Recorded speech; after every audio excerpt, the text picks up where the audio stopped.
In February 2026, Anthony Davis finds himself traded to the Washington Wizards after a brief stint in Dallas. Reports soon surface that Davis has received full medical clearance.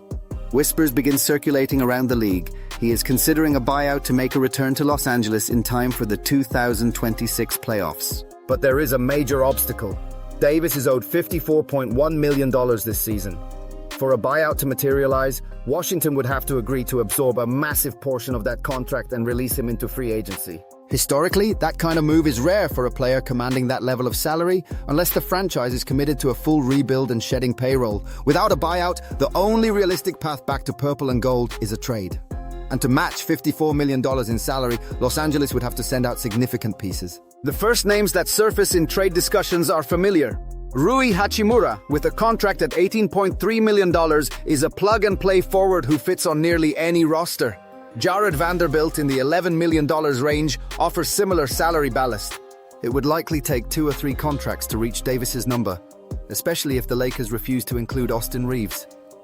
At 26 years old, Reaves has emerged as the team's third star and holds the highest trade value outside of the core. Losing him would rip a hole in the Lakers' shot creation and secondary ball handling. D'Angelo Russell is not an option. He was already part of the deal that sent Davis to Washington. Maxi Kleber and Jackson Hayes become potential salary filler if a third team is needed to satisfy the league's cap rules. If Davis returns, head coach JJ Redick inherits a new set of possibilities. Since day one, Redick has preached pace, spacing, and point-of-attack defense. This season, the Lakers' glaring weakness has been rim protection whenever DeAndre Ayton sits. Opponents with 5 shooters have repeatedly exposed them on the perimeter. Davis changes that equation overnight. With Davis and Ayton, Redick suddenly has 2 elite rim protectors. The logical move is to stagger their minutes. Ayton can take on the physical toll of guarding traditional centers like Nikola Jokic and Domantas Sabonis through the regular season, keeping Davis fresh. In closing lineups, Davis slides to the 5. Offensively, Redick can resurrect the high pick and roll that delivered the 2020 championship. The difference now is the ball handler, Luka Doncic. Every defense in the league is forced to send a double at Luka. When they do, Redick can punish them with 2 lob threats in Ayton and Davis, while Austin Reaves, Luke Kennard, and Dalton Knecht wait on the perimeter for kickouts. Defensively, the scheme shifts to a switch-heavy approach on the perimeter. Marcus Smart takes the toughest guard assignment, and Davis erases mistakes behind him.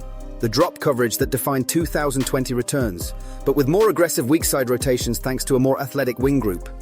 Davis's impact on the Stars is immediate. For Luka Doncic, he becomes the best pick-and-roll partner since his Dallas days. Davis is a vertical spacer who can catch anything thrown near the rim, and he can pop to the mid-range when defenses go under screens. That alone reduces the nightly burden on Luka to create a shot every possession. For Austin Reaves, Davis's presence shrinks his role as a primary creator in the half-court.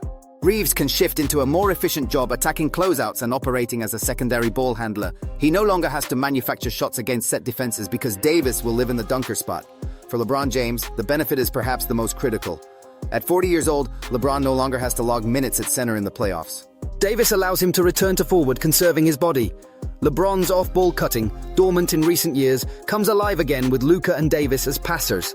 On defense, Davis covers for LeBron in transition, a problem area for the Lakers over the last few seasons. The question then becomes LeBron's future. If Davis returns, could LeBron leave for Cleveland to retire? It is possible, but Davis would not be the reason. LeBron holds a player option and is nearing the end of his career. He has long stated his desire to play alongside Bronny, who is already on the Lakers roster. If Bronny remains in Los Angeles, the odds favor LeBron finishing his career there. Cleveland remains the only realistic destination if he chooses a full-circle ending in his hometown. That would require declining his option or orchestrating a sign-and-trade, but acquiring Davis gives LeBron even more incentive to stay.